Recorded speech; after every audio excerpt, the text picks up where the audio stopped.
Mi mamá me envió un mensaje de texto: estás vetada de Acción de Gracias hasta que te disculpes, idiota. Ninguna llamada, ninguna explicación, solo una línea cruel parpadeando en mi pantalla. Así que sonreí, le cerré mi billetera a su celebración, e hice mis propios planes. 3 días después, mientras ellos trincharon el pavo sin mí, las facturas que había dejado de pagar golpearon con fuerza. Mi teléfono se iluminó con 87 llamadas perdidas. Y eso fue solo el comienzo. Antes de contártelo todo, dale a me gusta y deja un comentario diciéndome desde dónde estás viendo esto. ¿Alguna vez te han tratado como un extraño en tu propia familia? Cuando la gente habla de familia, se imagina calidez, risas, un lugar al que puedes volver sin importar qué. Mi familia era diferente. Por fuera, parecíamos estar bien. Fotos de las festividades con suéteres a juego, sonrisas posadas alrededor de la mesa. Papá trincharon el pavo mientras mamá sostenía la cuchara de servir como si fuera su corona. Pero debajo de las sonrisas había una corriente que no podía ignorar: favoritismo, manipulación y silencio cada vez que pedía el más mínimo respeto. Soy Madison Cole. Tengo 27 años. ¿La callada? La que mantenía las facturas equilibradas y las luces encendidas incluso cuando nadie se daba cuenta. No era rica, ni llamativa, pero tenía algo que nadie más en mi familia tenía: disciplina. Podía hacer desaparecer una factura atrasada antes de que la compañía eléctrica siquiera pensara en cortar la línea. Cuando papá tuvo una cirugía el año pasado, el seguro solo cubrió una parte. Yo intervine, pagué lo que no estaba cubierto, y después de eso, fue como si se activara un interruptor. De repente, ya no era una hija. Era una red de seguridad. El plan de teléfono familiar a mi cargo, el internet a mi cargo, un copago temporal a mi cargo. Mes tras mes, se apoyaban más en mí, y yo seguía diciendo que sí porque pensaba que eso era el amor. Mientras tanto, mi primo Dylan, la supuesta estrella de la familia, siempre tenía una historia diferente. Era el niño de oro, el que no podía hacer nada mal. Cada vez que presumía de un nuevo bono de ventas u otra noche de fiesta, era yo quien pagaba silenciosamente la factura de la luz que ellos volvían a olvidar. Cada vez que publicaba sus cenas perfectas en línea, yo cubría los comestibles que mis padres no querían admitir que no podían pagar. Mamá presumía del éxito de Dylan como si fuera suyo, mientras que yo era solo la policía del presupuesto, la que complicaba las cosas. Hubo momentos en los que me permití creer que las cosas cambiarían, como cuando mamá horneaba su pastel de manzana y el olor llenaba toda la casa, o cuando papá se quedaba dormido frente al televisor con el partido de fútbol a bajo volumen. Miraba la vieja foto familiar en la repisa de la chimenea, yo con aparatos de ortodoncia, Dylan sonriendo sin preocupaciones, y me preguntaba si tal vez algún día nos sentaríamos a la misma mesa sin que yo fuera el blanco de las bromas. Pero en el fondo, sabía que no era así. El favoritismo no era un accidente. Era un patrón. Cada vez que Dylan necesitaba dinero, se esperaba que yo lo proporcionara. Cada vez que yo hablaba, me decían que me relajara, que dejara de hacer dramas. Ese era mi papel. Invisible, ignorada, y sin embargo, siempre pagando el precio. Y cuando llegó el mensaje de mamá vetándome de Acción de Gracias, no salió de la nada. Fue el último clavo en un ataúd que llevaban años construyendo. La primera grieta apareció en el chat grupal. Se suponía que era para contar los asistentes a Acción de Gracias. Los nombres se deslizaban por la pantalla como una lista de invitados a una fiesta que yo había ayudado a financiar, y el mío no estaba allí. Miré la pantalla, esperando que apareciera mi nombre, y finalmente escribí: se olvidaron de mí. Los puntos parpadearon durante unos segundos antes de que Dylan respondiera: asientos limitados. Prueba en Navidad si te portas bien. Las palabras me revolvieron el estómago, no por lo que dijo, sino porque nadie más se opuso. Mamá no lo corrigió. Papá no dijo ni una palabra. Tíos y tías permanecieron en silencio, como si el silencio fuera un permiso. Llamé a mamá. El sonido de platos chocando y risas se coló por el altavoz, como si la fiesta ya hubiera comenzado sin mí. No estás invitada hasta que te disculpes con Dylan por arruinar su cena de ascenso, dijo ella secamente, como si estuviera leyendo un libro de reglas. Por arruinar, ¿te refieres a preguntar por qué sigue pidiendo prestado para el alquiler mientras presume de sus cheques de ventas?, respondí bruscamente. De fondo, la voz del tío Ray interrumpió: burlándose, ahí va de nuevo. La policía del presupuesto. Todos se rieron. Todos menos yo. Sentí que el calor me subía por el pecho. ¿Quieren drama? Entonces dejen de usar mi tarjeta de débito en pago automático, dije, firme pero cortante. La línea se quedó en silencio por un momento. Una puerta se cerró de golpe en algún lugar de su lado, como si pensaran que estaba bromeando. Luego la llamada se cortó. 10 minutos después, la tía Patrice me envió un mensaje: no hagas que esto se trate de dinero. La familia es lo primero. Luego publicó una foto de gratitud sin mí, una mesa larga, velas encendidas. Todos etiquetados, menos yo. El día de Acción de Gracias, mi muro se llenó de platos de pavó y pastel con la leyenda: la mejor familia del mundo. Mi teléfono vibró de nuevo. Un mensaje de mamá: te guardamos un plato. Recógelo en el porche. Como si yo fuera una repartidora, no su hija. Pasé en coche más tarde. El plato envuelto en papel de aluminio estaba en el porche. El gato de un vecino lo olfateaba, arañando una esquina. Lo dejé allí a propósito.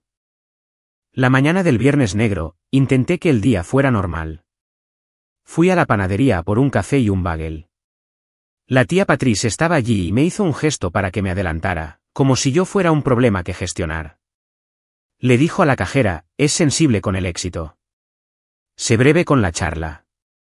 La sonrisa de la cajera desapareció. La mujer detrás de mí murmuró: vaya. Y de repente, toda la tienda pareció más fría. Salí sin mi bagel, me senté en mi coche hasta que la calefacción desempañó el parabrisas. Esa tarde, Dylan llamó como si nada hubiera pasado. Adelántame 600 para el regalo de mi novia. Te lo enviaré por Venmo el viernes, dijo, y luego añadió: y todos nos sentiríamos mejor si simplemente pidieras perdón y dejaras de ser difícil. No respondí. Él llenó el silencio con: sabes, la familia se cuida mutuamente. Pero sentada en mi coche, finalmente lo vi como era. La familia no se cuidaba mutuamente. Yo cuidaba de ellos. Y cuanto más daba, más invisible me volvía. Ese fue el momento en que me di cuenta de que no era un malentendido. Este era el plan. Para el sábado, el ruido dentro de mí se había convertido en una decisión. Me senté en la mesa de mi cocina, con el teléfono vibrando con mensajes que no leí, y abrí mi aplicación de notas. Línea por línea, empecé a escribirlo todo: fechas, cantidades, razones. Neumáticos para la camioneta de papá, medicamentos después de su cirugía, el plan de teléfono familiar que nadie más quería gestionar, la factura de internet que de alguna manera siempre se pagaba, comestibles, copagos, depósitos sorpresa antes de que cerraran los bancos. Mientras revisaba meses de transacciones, me dolía el pecho. Nada de eso fue de una sola vez, aunque juraran que lo sería. Cada solo hasta el próximo mes se convirtió en permanente. Cada emergencia se convirtió en mi responsabilidad. Mi sí se había convertido en el suelo sobre el que caminaban. Escribí una línea en la parte superior: lo que no saben está a punto de salvarme. A la mañana siguiente, me reuní con Grace, mi mentora del trabajo, en un café tranquilo. Las sillas de madera crujían, la luz del sol rayaba la mesa. Le deslicé una carpeta barata llena de recibos impresos y capturas de pantalla. Ella la hojeó, página tras página. Su rostro permaneció tranquilo hasta que llegó a los totales. Entonces, inhaló lentamente. Has sido una red de seguridad, no una hija, dijo en voz baja. Es hora de cortar la red. Explícame cómo hacerlo, le dije. Y así lo hizo. Paso a paso, me mostró cómo revocar los pagos automáticos, transferir cuentas, protegerme legalmente. Nada dramático. Todo limpio, simple. Una vez que decidí que había terminado, de camino a casa, abrí la aplicación del banco y seguí la lista como si cruzara un río pisando piedras. Revocar el pago automático de la hipoteca. Eliminar mi tarjeta de la compañía eléctrica. Pasar el plan de teléfono a una cuenta prepaga solo a mi nombre. Las facturas que no eran mías volvieron a donde pertenecían. Para el domingo por la noche, Dylan publicó una historia. Su mesa llena de sobras con la leyenda: la verdadera lealtad no se trata de dinero. Los comentarios estaban llenos de manos aplaudiendo. Lo silencié. Mi pantalla se quedó en silencio por primera vez en años. El lunes por la tarde, estaba en la ferretería cuando escuché la voz del tío Ray en el pasillo de al lado. Ya la tenemos controlada. ¿Volverá? Seguí caminando, compré bombillas y guardé el recibo en mi bolsillo como una pequeña promesa a mí misma. Esa noche, mamá dejó un mensaje de voz que comenzó tranquilo y se volvió frío. Como no te vas a disculpar, sáltate la Navidad también. Y no nos avergüences con tus hojas de cálculo de préstamos. Lo escuché 2 veces, lo borré, y me senté quieta en mi silencioso apartamento, dándome cuenta de que su silencio ya no me asustaba. 2 días después, llegó la llamada frenética. La voz de mamá se quebró al otro lado de la línea. La hipoteca no se ha pagado, dijo, como si el mundo se hubiera inclinado. Sentí que algo se asentaba en mí, como una piedra cayendo al fondo de un lago. Pasaré por allí, le dije.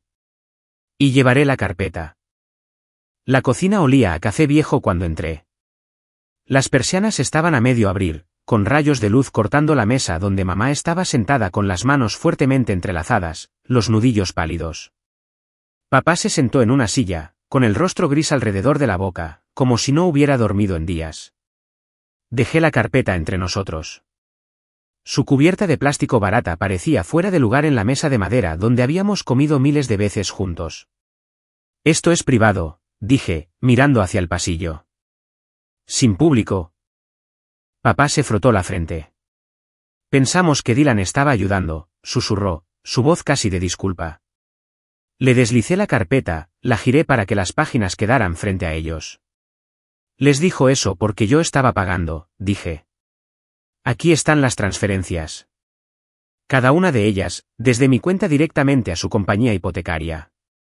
Las manos de mamá temblaban mientras pasaba las páginas. Recibos de comestibles, facturas de servicios públicos, costos de recetas, el plan de teléfono, el internet, los pagos de la tarjeta de crédito. 3 años de líneas, 3 años de mí. Me vetaron de Acción de Gracias hasta que me disculpara, dije en voz baja. Así que dejé de pagar por la celebración que disfrutaron sin mí. Y he terminado de financiar las partes de mí de las que se avergüenzan. La puerta principal se abrió y Dylan entró como si fuera el dueño del lugar. Se quedó helado cuando vio la carpeta. Su sonrisa burlona se desvaneció. ¿De verdad vas a hacer esto?, preguntó, su voz aguda, como si mi elección fuera un ataque. Saqué una funda transparente de la carpeta y la deslicé sobre la mesa. Sus mensajes de texto estaban resaltados en amarillo. Las fechas, el te lo enviaré por Venmo el viernes, las semanas que se convirtieron en meses, el dinero que nunca regresó. Los leyó.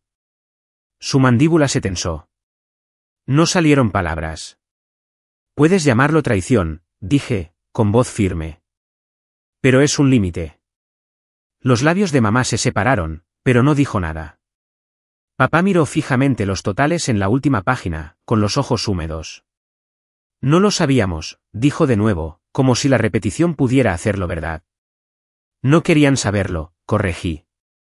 Era más fácil fingir que Dylan era su historia de éxito y que yo solo era la difícil. Dylan estalló. No puedes dejarlos así. Me reí, suave, cansada. Los dejo como adultos, que es lo que tú también eres. Su boca se abrió y se cerró. Él fue el primero en apartar la mirada. No pido nada a cambio, añadí, golpeando la carpeta una vez con mi dedo. Simplemente, he terminado. A partir de ahora, ustedes se encargan de sus facturas.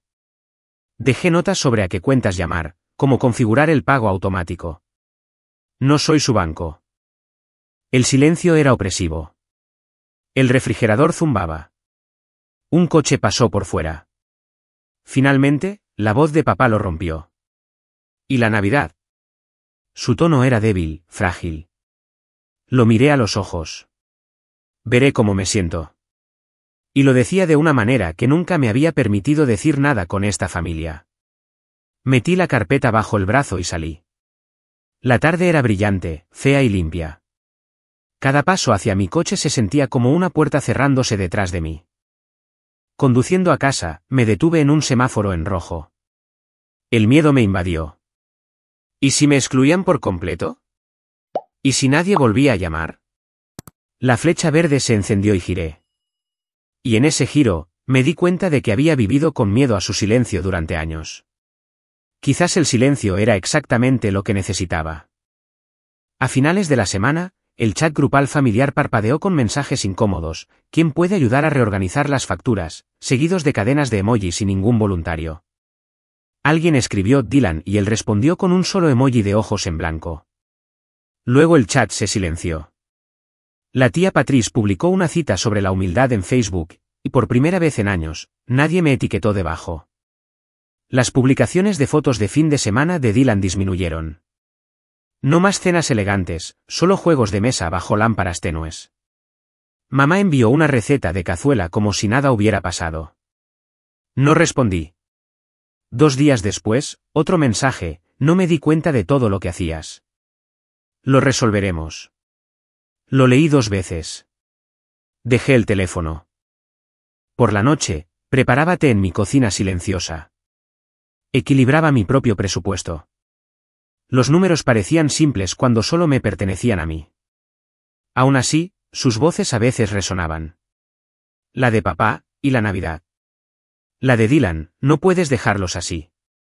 Pero luego recordaba la carpeta, el plato de pavó en el porche, la forma en que mamá escribió idiota en su mensaje como si yo no fuera su hija. Y los ecos se desvanecían.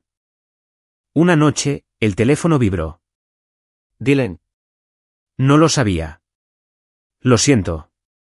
Me quedé bajo una farola leyéndolo 2 veces. No respondí. Todavía no. Porque no se trataba de una disculpa. Se trataba de años de ser invisible hasta que mi dinero aparecía. En la panadería, una semana después, la misma cajera levantó la vista y sonrió esta vez. ¿Qué te pongo?, preguntó. Un bagel de todo, tostado con queso crema, dije. Como cualquier otra persona pidiendo el desayuno en un día normal. Salí, le di un mordisco al bagel caliente, y por primera vez en mucho tiempo, sabía algo simple que no me debía nada. Y esa fue la verdadera confrontación. No en la mesa de la cocina, no en la carpeta, sino en la prueba silenciosa de que podía alejarme y seguir estando completa. Las semanas siguientes se sintieron extrañas, como entrar en una habitación que siempre había sido ruidosa y encontrarla finalmente en silencio. Por primera vez, mi sueldo era mío. Pagué mi alquiler, el seguro de mi coche, llené mi refrigerador y todavía me quedaba suficiente para respirar. La ausencia de sus peticiones se sentía como un nuevo tipo de aire. Papá llamó una tarde, con la voz más suave que nunca le había oído. Configuramos el pago automático, dijo. Luego, tras una pausa: siento haberte hecho sentir como una billetera. Las palabras eran crudas, poco ensayadas. No arreglaron todo, pero importaron. Mamá lo intentó de maneras más pequeñas. Me invitó a cenar sin condiciones. Sin festividades, sin obligaciones. Solo pasta en la mesa de la cocina. No se disculpó directamente, pero no fue necesario. El abrazo en la puerta duró un segundo más de lo habitual, y ese silencio dijo más que las palabras. Dylan permaneció en silencio. Quizás su silencio fue lo más honesto que me había dado nunca. Guardé la carpeta en mi estantería, no como una amenaza, sino como un recordatorio, un recuerdo de lo que sobreviví y de lo que elegí en su lugar. No sé cómo será el próximo día de Acción de Gracias. Quizás esté en la mesa. Quizás haga un viaje y beba chocolate caliente en un vaso de papel. Lo que sí sé es que no compraré mi asiento con silencio o con dinero. Por una vez, su silencio no me dolió. Me liberó.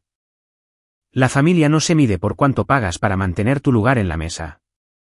El amor verdadero no exige silencio ni sacrificio.